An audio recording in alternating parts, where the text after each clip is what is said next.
Welcome back to the next episode of Hold the Light Garage. My name is Steve. Today, we're going to get back on this 56 Cadillac. We're going to keep going and getting things stripped down. We've got exhaust to come out, brake lines, fuel tank, probably this master cylinder. Just start stripping it all down so we can get it cleaned up. And we can get to the fun part. We're actually installing and fabbing some parts. So let's get going.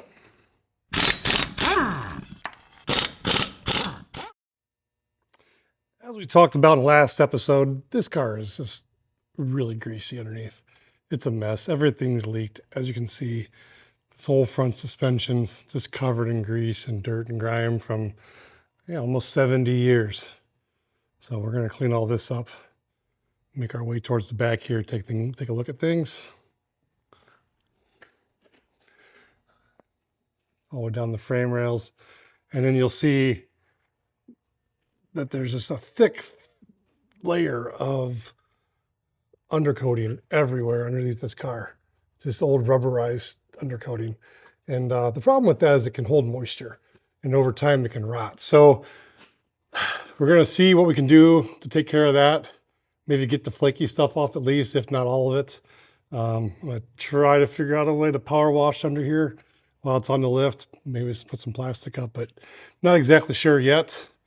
As you can see, this rear axle is leaking bad. This front seal's leaking. I'd like to use this rear axle, at least for now, unless I can find another good donor. Maybe the better gear ratio. This has got a 307 in it.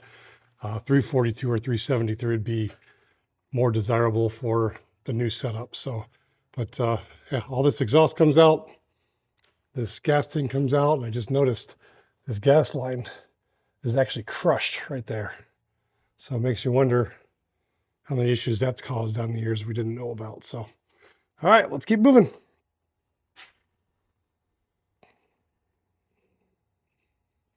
Okay, let's get this gas tank out.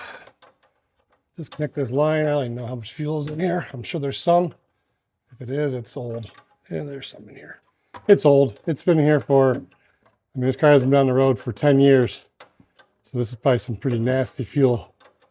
So let's get this out of here. Hopefully, let's get this drain plug undone. Maybe this will work a little better than that line.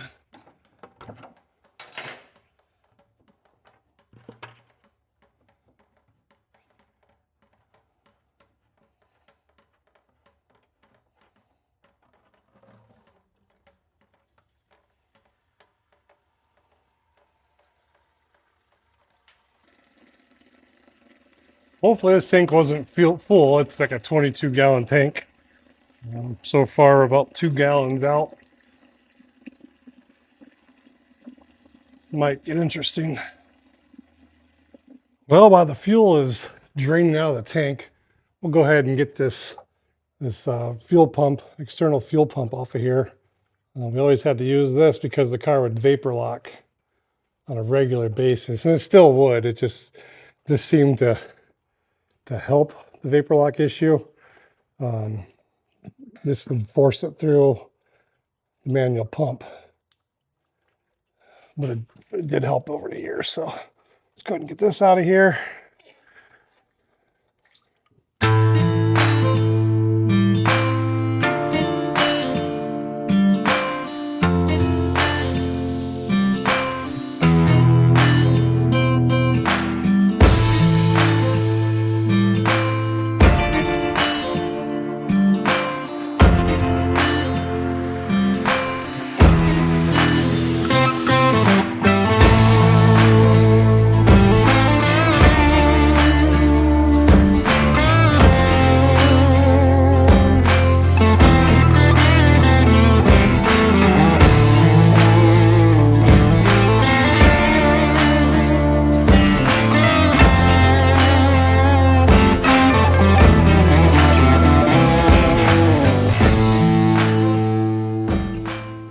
Okay, now that we got the fuel drained out of the tank, the plug back in so it won't leak all over the place, we can continue getting this fuel tank out of there.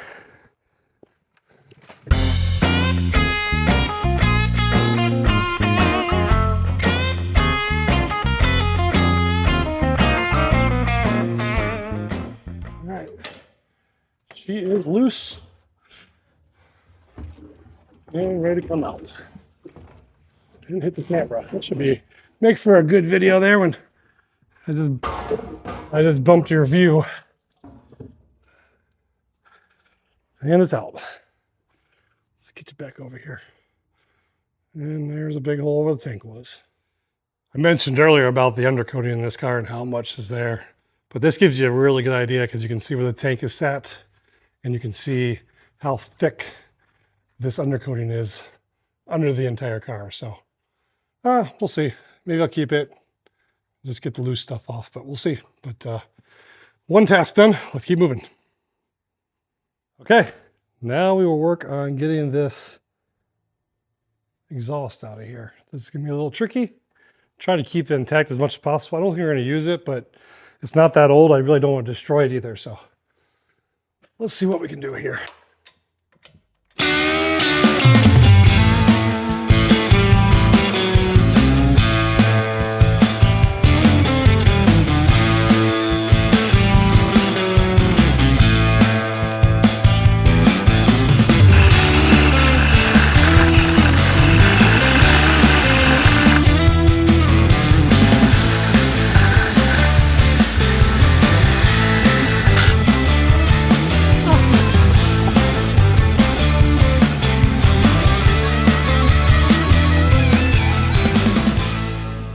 Okay, it fought me a little bit, but the exhaust is out. Like we talked about before, the gas tank is out. Just got to make a decision on how far we want to go. I was getting this cleaned up, but that's a wrap underneath for now. We'll move up to the firewall with at least the frame, look at the master cylinder, things like that. So let's go keep moving up to the top. Okay, now we're going to tackle this master cylinder. We'll get this out of here. Like I pointed out in the last episode, it mounts up here towards the front of the engine, uses this long push rod to go back in. This is a hook to the brake pedal inside the car.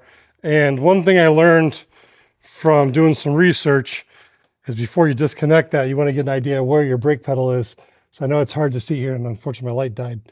But I've got 3 pieces of 2x4 behind the brake pedal just to keep the brake pedal in the correct position. Not that it needs to stay in the correct position now, but when I go to get this set up, it needs to be in that position to have the correct amount of throw to it. So I just did that for my own reference. So let's go ahead and get this disconnected and get it off the car.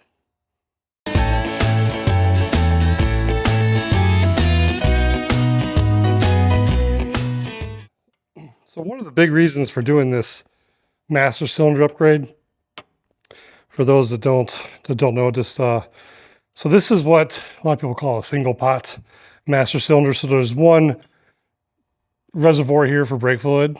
So if you get a leak anywhere in your brake system, whether it's the back of the car, left front, right front, wherever, and you get a leak, you drain all your fluid out and you lose all your brakes.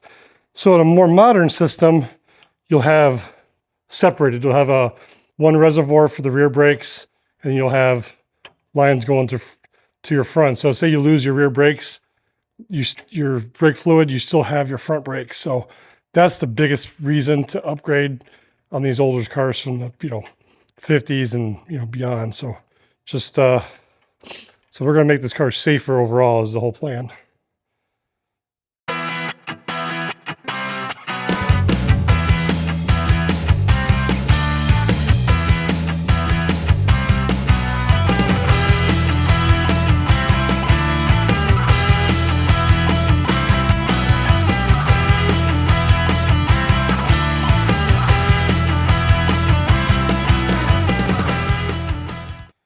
Okay, that's a wrap for today.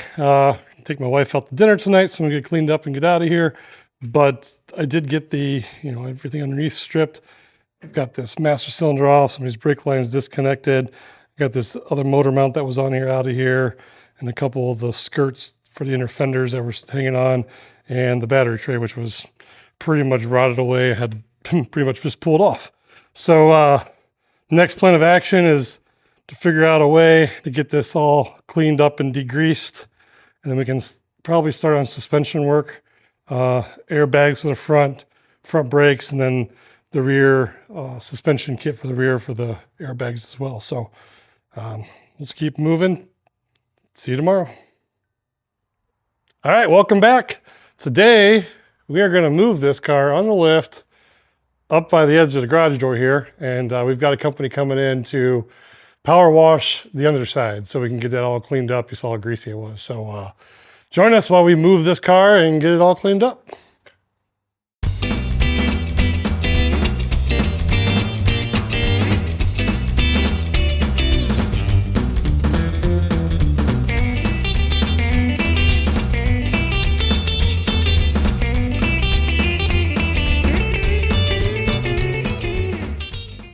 All right, we're here now with Luke from Force Power Washing. He's going to come over here and make himself a dirty mess by going underneath the car to power wash. So, oh yeah, well, we'll see how it goes. Get as much as we can. Yep. So we'll get some footage as we go, and we'll show you the results when we're all set and done. So let's get washing, I guess. Yes, sir.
Okay, well, that's a wrap. It's all power washed. You can for the most part. You can tell by looking at Luke, it's yeah, it was pretty really dirty under there, that's for sure. Hopefully it's a lot cleaner and be able to take some nuts and bolts off without using some heat this time. Yeah, it should be a lot easier to get it cleaned up, painted, looking nice. So appreciate your time today. Yeah, of course. And if anybody's looking for some power washing, mainly houses, but I'm sure he's up for any odd job. Whatever you got for me. Get a hold of him. Again, Force Power Washing.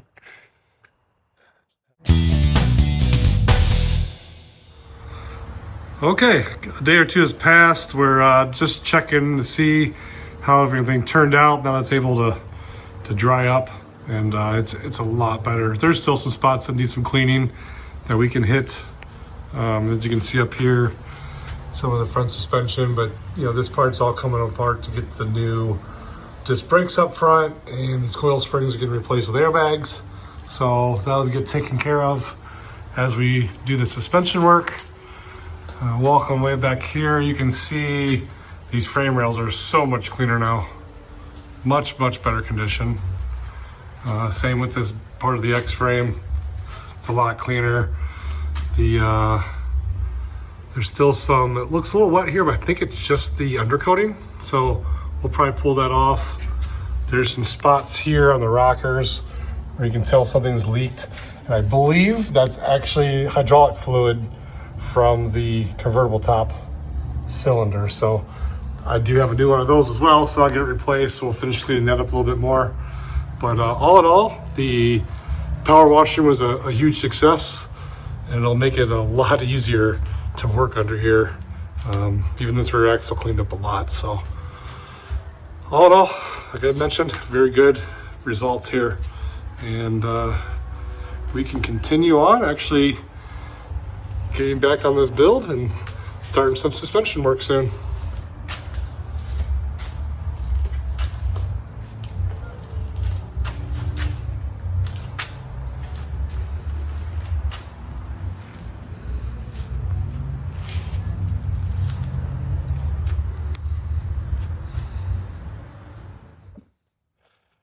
Okay, well, that's all the work we're going to get done this week. Here on the Cadillac build, we've got the underneath the chassis cleaned up and the exhaust out and the master cylinder off. So we are ready to get into break and suspension work. So check back often for updates. We try to do an episode at least once a week. And as we close up here today, I want to introduce my daughter, Lily. She's going to do a short Bible verse and a prayer for us. Hey guys, so my name's Lily, and as you know, this is a car channel, but not only that, it's a family channel, and we are a very Jesus-oriented family, so we wanted to include it into our channel. And I don't know if you've seen one of our verses, it's on a lot of our logos, is John 8:12. So I'm going to read that today. Jesus spoke to them again. I am the light of the world. Anyone who follows me will never walk in the darkness, but will have the light of life. And that verse is just very amazing. Please read and for a quick prayer. Dear God, thank you for all that you have blessed us. Thank you for letting us have the ability to have this channel and reach others.